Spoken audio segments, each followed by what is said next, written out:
Retirement டைம்ல ஒரு suspend எந்த காரணமும் இல்ல. அந்த இந்த குற்றச்சாட்டு அடிப்படையில ஒண்ணும் கிடையாது. நினைச்சாங்க அப்படி வெரி வருது.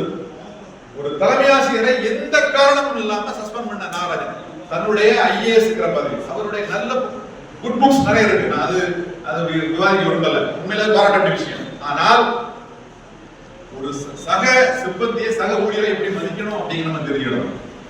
இப்ப இருக்கிற சிஓவை நான் அளவுமே நான் கலெக்ட் பண்ணி பார்த்தோம். பிளஸ் 2 ரிசல்ட் வந்தோடனே மைனஸ் இருக்கலாம், அந்த நண்பர்கள் சொல்ல கேள்விப்பட்டிருக்கேன். நம்முடைய நேரடியா முதன்மை கேள்விகளுக்கு வந்து அந்த ஸ்வீட்டை பரிமாறின விஷயம் ஒரு வகையில் பாராட்ட வேண்டிய விஷயம். எனக்கு என்ன ஆச்சு அப்படின்னா கிட்டத்தட்ட 3-4 என்ன நடந்தது அப்படின்னா கம்ப்ளீட்டா அடுத்த கட்டமா ஹைஸ்கூல் ரிசல்ட் வருது, 10th ரிசல்ட் வரப்போகுது. பிளஸ் 2 ரிசல்ட் அடிப்படையில தான் ஹைஸ்கூல் பிஏ எனக்கு போன் அடிக்கிறார். சார் வடிவேல் சார் மீட்டிங் நடந்துட்டு இருக்குது, கலெக்டர் வந்து அடுத்த சஸ்பெண்ட் பண்றோம்னு சொல்றாரு. அப்ப நாங்க பேசுறோம், இல்ல சார் அவர் மாநில பொறுப்புல சஸ்பெண்ட் பண்ணா மாநில அளவில் பிரச்சனையாகும். பதில் என்ன, நாலாம் தத்துவாங்க. என்னுடைய கேள்வி விழுப்புரத்திலையும் நாகப்பட்டினம்